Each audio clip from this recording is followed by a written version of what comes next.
So you can pretty much see now how Christ is talking about this kingdom that's unshakable, this kingdom that cannot be shaken, that cannot be moved or uprooted.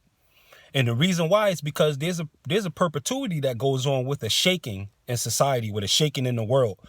Is a perpetual shaking in every generation. You don't have to wait for the end for a shaking to take place, because there's always a ending and a new beginning. So there's always a shaking and shakings taking place. And these things affect us personally, because all of the forces on this planet, they get affected by these changes when they do come. When you have these endings and these new beginnings, everyone gets affected. But there's a side that we have to choose. We either have to be the ones who shine or the ones who try to dim the lights of the ones who shine. There is no straddling the fence, because straddling the fence is not possible. We're in a duat.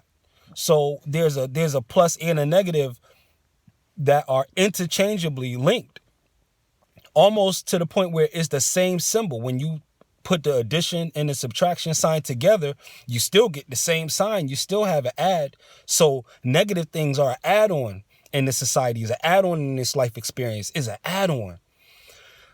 But what we want to do, and it's healthy to want to do, is subtract these things if we're on a positive trajectory, if we're on a positive path. We want to eliminate all the negative things, even if it means falling back, because persecutions are hard when they come. Now, here's the ammunition against it when we're facing persecutions from above and below. When we're in a Hegelian dialectic, when we're facing pressure from the bottom feeders that are trying to pull us down, and pressure from the people at the top that's trying to get us, trying to prevent us from cracking a glass ceiling, this is when you turn into the Christ.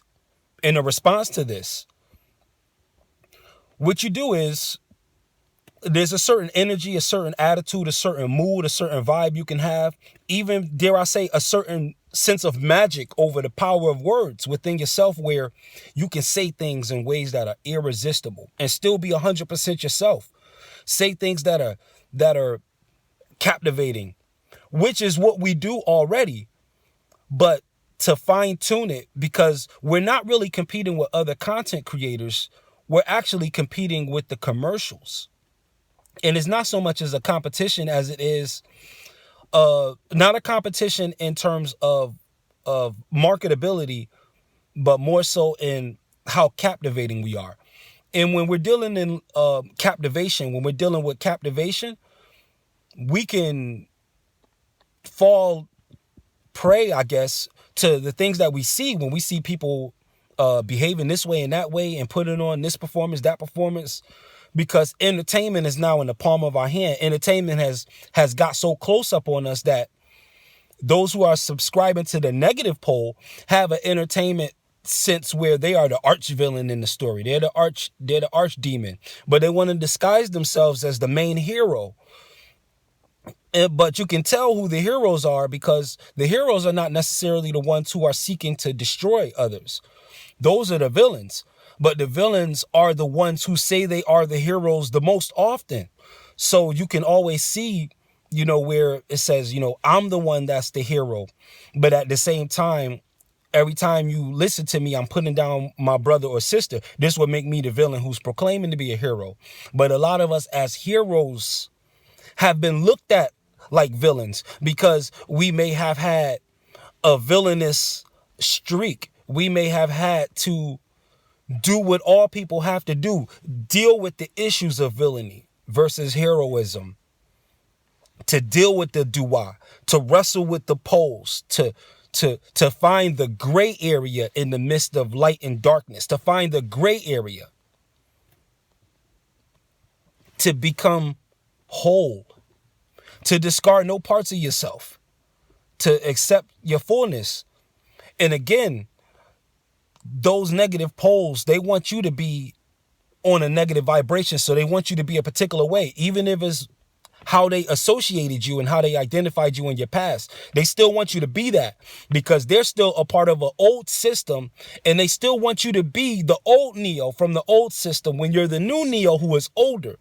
And for less tricks, you have more definition. For less thrills and less gimmicks and less gadgets, you have more credibility, more content, more substance. less distractions, really. So it's not a plus for them to add these persecutions to you, no matter what people say, because we don't glory in persecution. There's nothing pretty about being trolled. There's nothing pretty about being disrespected. There's nothing glorious about it. So I don't put any, that I was under the brainwashing of the claim that these persecutions were a good thing. I don't feel like they're a good thing. Maybe they are. Maybe I'm wrong. But I don't have to celebrate going through pain. I don't have to celebrate being, wrongfully accused of something. This is the plight that goes on in the YouTube community that goes unspoken.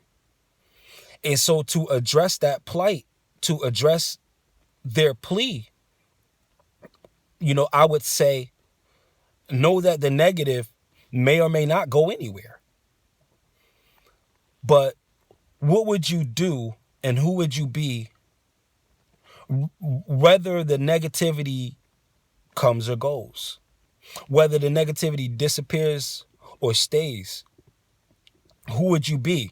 Because that gray area that's right in the middle of light and dark, that's right in the middle of light and shadow, black and white, right in the middle, the horizon, the resurrection line that can't be seen, where you can't be put in a box, that part of us is always alive and well.